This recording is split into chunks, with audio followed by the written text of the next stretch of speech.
पूर्व के कर्म का भोग हमें भोगना पड़ता। अरे गुरुजी ऐसा होता है? क्यों नहीं होता? समझिएगा जरा।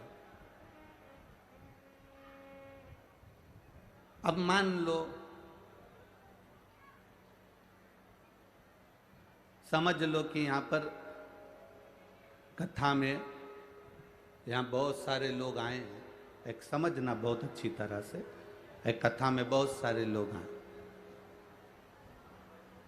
और कोई, मान लो वो दादा जो चश्मे वाले बैठे हैं डब्बे से टिक के, सफेद कलर का कपड़ा पहनकर, हाँ हाँ हम इन्हीं की कह रहे हैं, इनको भी टीवी पे दिखा देना जरा।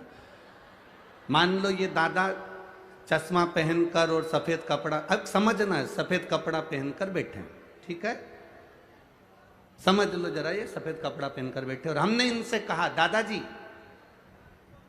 अब हम इनसे कहें जरा समझना कि दादाजी हमको थोड़ा सा धन की जरूरत है, तुम हमको 10,000 रुपये दे सकते हो? दादाजी ने कहा हाँ महाराज जी हम 10,000 रुपये तुमको दे देंगे। तुम लौटाओगे कब? हमने कहा दादाजी हम तुमको कल दे देंगे। ठीक है, जरा समझना बहुत अच्छे से। दादाजी ने हमको 10,000 रुपये दिए और हमने ले लिए। अब दादाजी कल, आज सफ़ेद शर्ट पहन कर आए हैं, कल लाइनिंग वाली नीली शर्ट पहन कर आ गए, ठीक है। अब दादाजी हमारे पास आकर बोले महाराज, हमने कहा बोलो, 10,000 रुपये। हमने कहा तुमसे तो लिए ही नहीं थे, जिससे लिए थे वो तो कल कथा में कौन सी शर्ट पहना था? सफेद पहना था, और तुम तो नीली शर्ट पहने हो, लाइनिंग वाली पहने हो, तो हम आपको तो पहचानते नहीं।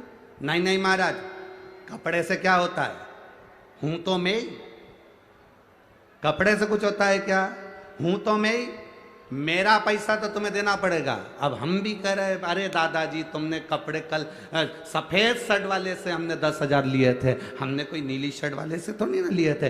सफेद शर्ट वाला आता तो हम 10,000 रुपये दे देते, तुम तो नीली पे। अरे महाराज कपड़े से क्या होता है? मैं तो वही हूँ, चश्मा भी वही है, शरीर भी वही है, सब कुछ वही है, कपड़ा बदला उससे क्या होता है? हमने कहा नहीं, कपड़े से कुछ नहीं होता। यही तो बात हम तुमको समझाना चाह रहे हैं। पूर्व में तुम किसको क्या कर कर आए हो तुम्हें नहीं मालूम, यहां तो तुम कपड़ा चेंज कर कर बैठे हो, इसलिए कर्म तो भोगना पड़ेगा।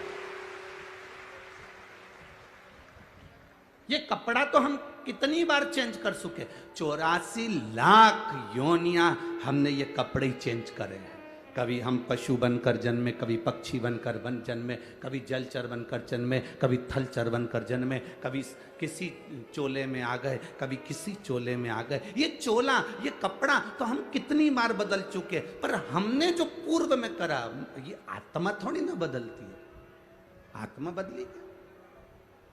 गीता जी में लिखा, भगवान कृष्ण ने गीता जी में वर्णन करा, इस आत्मा को न शस्त्र काट सकता है, ना अग्नि जला सकती है, ना वायु सुखा सकती है, ना इसको कोई मार सकता है, ना इसको कोई भेज सकता है। ना अग्नि इसको जलाएगी, ना जल इसको गीला करेगा, ना वायु इसको सुखाएगी, ना ये मरेगी। आत्मा अजर और अमर है। उसी तरह ये कपड़ा चेंज हो जाता है, पर शरीर अंदर से वो आत्मा अजर अमर है। जो तुम पूर्व में कर कर आए हो, उसका भोग आज तुम्हें भोगना पड़ता है।